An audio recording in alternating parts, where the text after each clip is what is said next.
Answer the false emperor! Welcome to another painting tutorial from Promethean Paints. Today I'm going to be showing you how to paint some heavily weathered non-metallic metal gold. So here we are, starting off with Abaddon himself, the new model. I've primed the model in black using the Vallejo black primer through an airbrush, but of course any primer will do, as long as it's black. For this one it's easier to start with. And for our non-metallic metal today, we're using some colours you wouldn't necessarily think to use. So it's 4 colours. We're using Tenebrous Grey, which I've just base coated the trim there in the Tenebrous Grey. We then use from AK medium olive green. Then from the Vallejo game colour range, we're using Camouflage green. Then we're using Vallejo light yellow, and then finally, we've not seen it there, just a little bit of AK ice yellow. So greens to produce a golden yellow colour, which doesn't make much sense, but actually when you apply the paint, you'll notice that there's a lot of yellow tones to both the olive green and the camouflage green, and obviously light yellow. But yeah, there's a lot of yellow within, a lot of pigment within those colours that help sell the effect of gold, especially the gold that I wanted to go for on Abaddon for this one. I didn't want a too bright finish, I didn't want a clean finish. I wanted this armour to look like it's weathered over the 10,000 year war, and also quite bleached. So even though we're using almost a pure yellow in light yellow, there's not much yellow pigment within it. It's a sort of a bleached yellow colour, which will then give the gold a bleached weathered look. So like I said, I've base coated the gold trim on this part with the Tenebrous Grey, and actually what I do moving forward is I make a little mix of about 50-50 Tenebrous Grey and the medium olive, and then base coat it with that. You'll notice in the next section where I've made that little mix, it's a bit more of a brighter base than the pure Tenebrous Grey. And once you've done that, what I then do is I apply a little bit of water to the medium olive green, and then apply that over the model. Now, non-metallic metal, there's lots of theories, lots of ways of doing it. For myself, I'm imagining the light is coming directly over his left shoulder, sort of from the sword down in a diagonal. So it's capturing, as you're looking at the model, the top right hand side. So with the olive green, I'm just sketching out using rough brush strokes and rough lines of where I want the highlights to be, probably covering 80-90% of the base colour with that olive green. Little scratches, being quite rough with the paint as I'm applying it.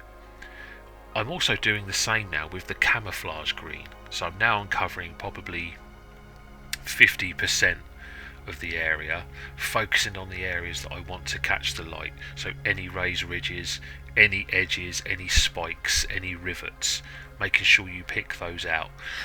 Always make sure now at this point with the camouflage green that you're edge highlighting all of your edges, as this will sort of set out the shapes. But also you'll notice with gold is when it's reflecting the light, all the edges have a slight highlight to them. Even those that are in pure shadow, there'll be a slight edge highlight of your sort of mid-tone colour. So our mid-tone colour here is the camouflage green. It looks green when it's on the palette, but actually it is quite yellow when you apply it over the top of the olive green. It's a relatively thin paint. It didn't need that much water applied into it. It was less than a brush full of water just to thin it down. Sometimes it's not actually necessary to do so, but please ensure you give the bottles a very good shake, especially the camouflage green and the light yellow. They do separate quite easily, and they do need a very, very good shake. So as you can see here, I'm just going over the areas where I want to apply the highlights. If you're painting Abaddon, then yes, you can follow along. There's lots of images at the end of where I've applied the highlights. But if you're doing other models, just apply the highlights where it makes sense that they would be from where your light source is. There's lots of reference photos online about light placement, about shapes and patterns. Sometimes it's easy just to go with it and give it a go. Try and place your highlights right next to your darkest points, so there'd be a shine in the centre, but to the sort of left of it or the right of it could be your darkest colour. So you give that contrast. Non-metallic metals are all about contrast between light and darks. This part of the model, there's a lot of it in the sunlight on his left leg, so I wanted quite a lot of it highlighted. But there's other parts of the model that are quite in shadow, or there would only be certain parts of it which would have the main highlight. So just work around applying this camouflage green to those areas you want brightened up. Couple of layers, work the layers up to get a nice blend through, but it doesn't matter if there's little scratches and dents. That's what we're going for. We're going for a weathered look to the armour. We don't want beautiful clean blends. I want to imagine that there's bits of metal ripped off, that it's scratched and pot marked.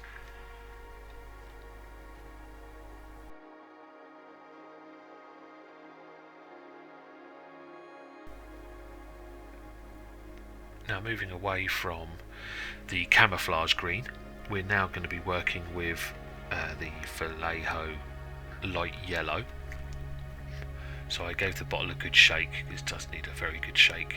I didn't water this down at all. It's quite a watery paint already, especially on the wet palette. So we're just applying this light yellow to the areas, to your bright points. As you can see, I'm covering maybe 10% of the area, not even that, with the scratches and lines and marks. As you can see, I'm not painting this in the normal sense. I'm adding scratches and lines, being quite haphazard, but with purpose of where I want the paint. So I know where I want it, but my application of it is slightly random, leaving lines and scratches to give that worn look. Or always make sure to sort of pick out your rivet points, some edges. It's good to maybe do quite a bit of edge highlighting in this, maybe 50% of the areas to be edge highlighted, but use this yellow. Don't use too much of it. You can almost make it look like a banana if it's too yellow. Ice yellows, the light yellow is good, because although in the pot it looks quite yellow, actually as you're applying it over green it loses quite a lot of its yellowness. It almost is like a pastel pale yellow colour. So just work around adding minor highlights. This is almost the sort of first of two highlights that we'll be doing.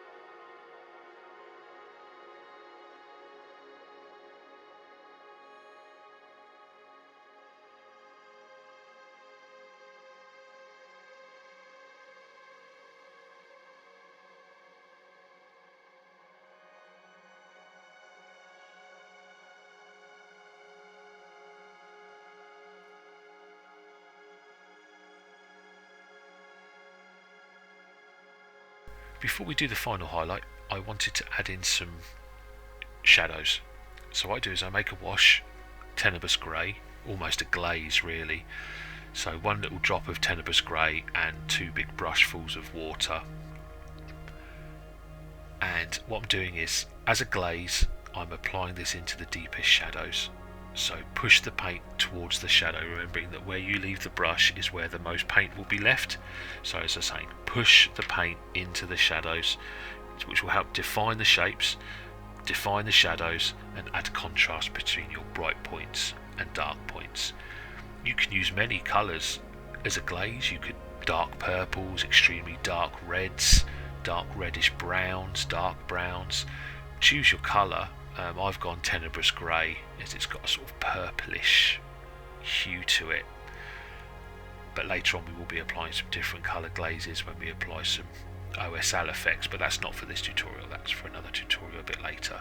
So yeah, just push the paint down, add as many different colours to this as if you want to add a little bit of character. If you know your base is going to be a sort of rusty brownish colour, then add some glazes of rusty brown into the shadows just to show some OSL effects, some bounce lighting from those different areas.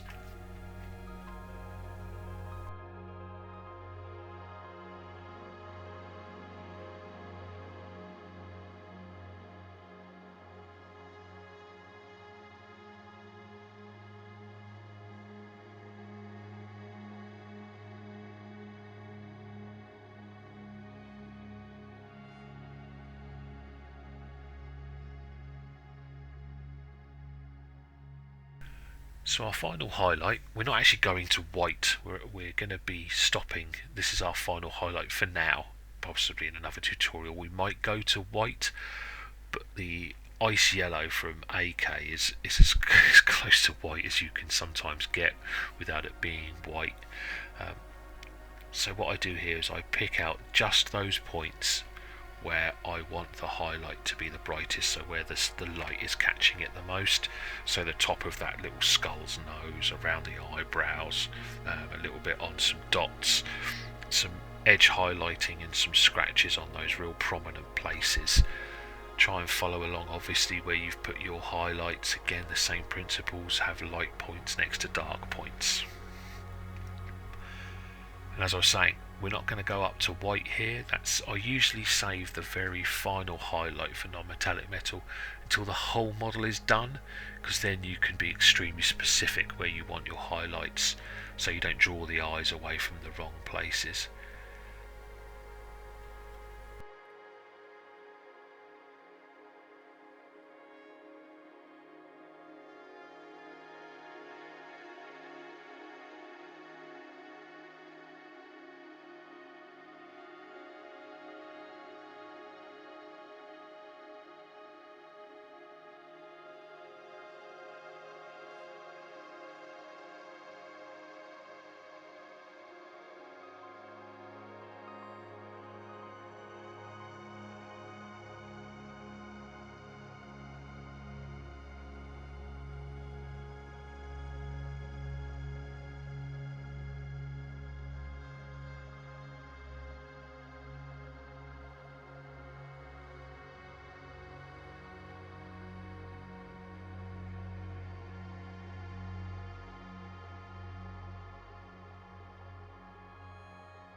So that's the leg part done with those shapes.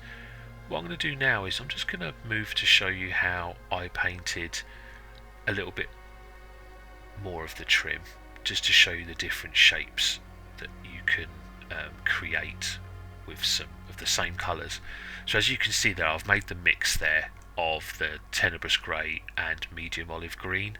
That's just the large pool of mix there. Just I found Tenebrous Grey to medium olive green was quite a stark change, so I've applied that little mix of colour. Now I've painted the sort of central point. There's a central sort of beast skull on his chest plate. So I've covered the whole thing in the 50-50 mix of Tenebrous Grey and olive green. Now I'm applying olive green directly, almost in a way with this little part here, just adding tiny little scratch highlights to those areas. The trim around the chest, again applying it in curves where I'd expect the light to be catching, following the same principles, that the light is coming directly down from his left shoulder, so from his sword in a diagonal direction. The beast's skull in his central chest plate, I'm almost dry brushing this first colour over it to catch those raised points. So picking out the eyebrows, the spikes on the skull, the teeth and the jaw bones and the cheekbones, just picking out where all the predominant areas would be that would catch the light, remembering to leave some of those recesses in shadows. But then the rest of it again follows the same principles. So from the olive green we go to the camouflage green, then from the camouflage green to the light yellow, and then from the light yellow to the ice yellow, and then you can apply some Tenebrous Grey as a wash or glaze into your deepest shadows. So all of the gold trim follows the exact same colours and principles, it's just the shapes that are different. And curves are tricky, and of course you've got his pauldrons, which are different types of shape, but as long as you follow the principles of where you want the light to hit, then no shape will become too tricky for you. To sometimes help, you can take a photo of the model with the light shining from the area you want it to, and then that photo you can use as a reference to see where the light is catching, especially if you use it over a semi-matte black primer, because you can see where the light would naturally shine from, which would be where it would shine from if it was gold. So I did this for this model using the reference points and just following those along. I don't show you how to paint every single part of Abaddon.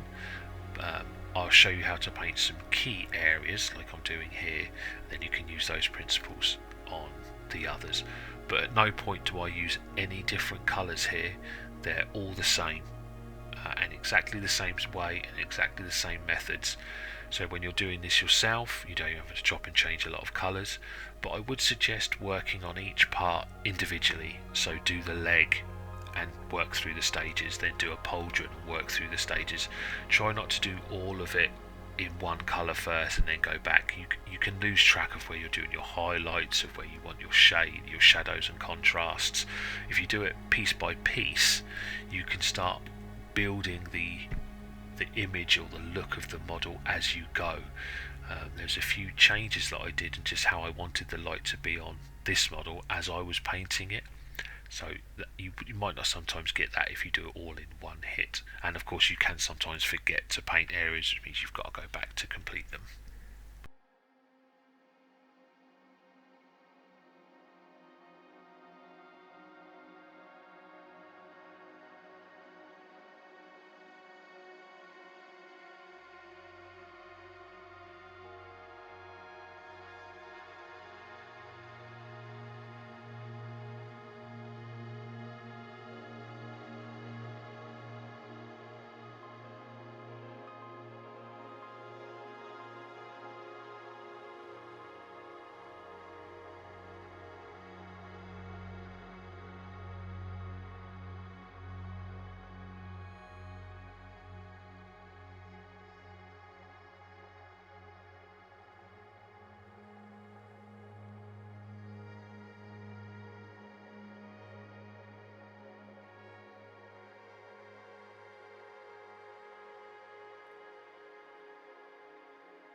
Now these colours are a little bit shiny, which can detract from it. So what I do is I get some of the Ultra Matte Varnish from AK, any matte varnish will do, and I just apply this over the colours we've just done, so straight over.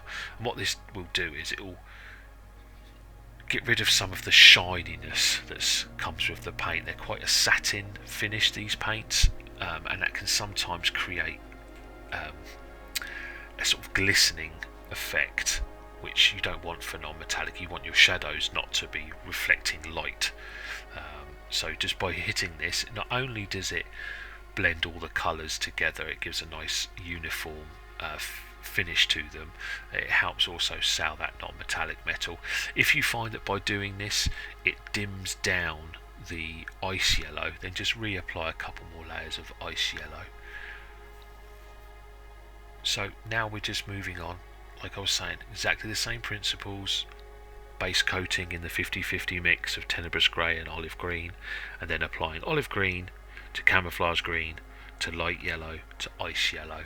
But this is just on his sort of arm wrist guard by his sword.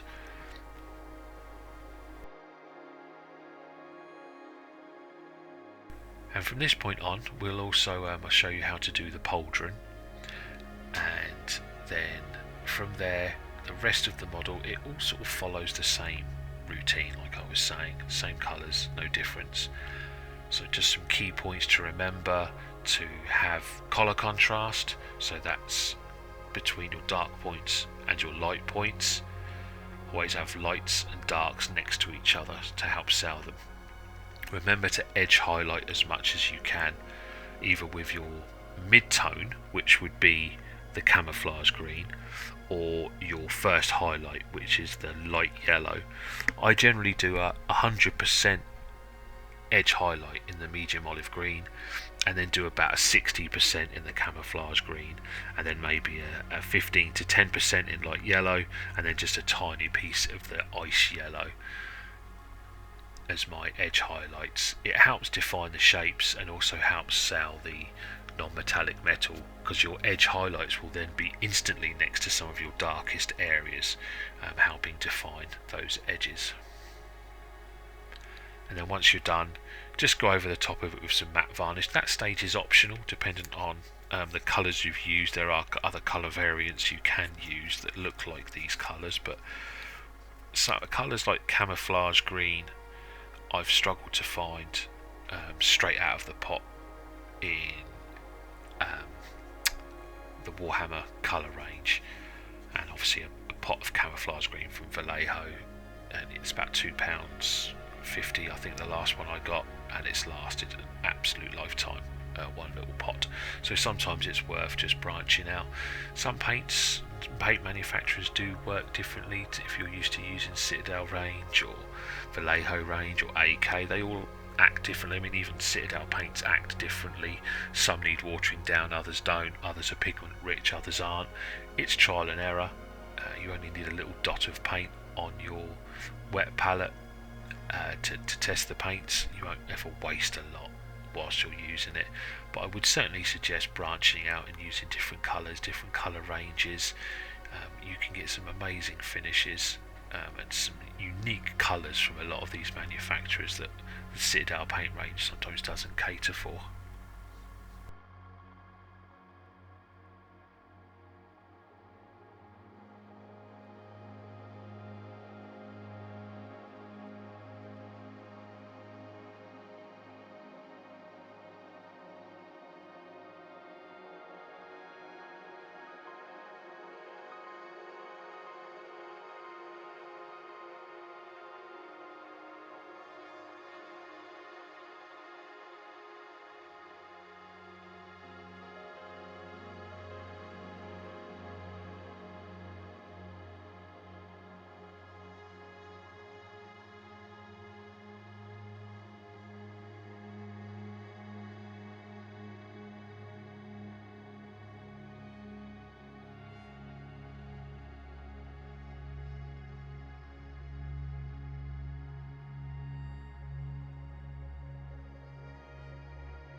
So there's one of his pauldrons finished, and then you just apply those same principles over the remainder of Abaddon or whichever other model that you're painting in this style. And this is what he looks like when it's all been painted, the gold has all been picked out, and there's some around his claw, obviously some that around the sword. We'll be applying quite a lot of lighting effects around his sword, so I didn't go over the top with the highlights around the sword. There's a little bit on his gun and around the claw, and obviously the little bits in between his armour, the sort of pistons between his armour I've picked out in gold. Again, but just applying little edge highlights, really. Those areas are edge highlights. And here are some photos of just some close-ups for reference points. So I hope you've enjoyed this tutorial. There will be some more in this as we work through the model, doing non-metallic silvers and other effects across the model. So yeah, thanks for watching. Always remember to like and subscribe, leave a comment, and happy painting.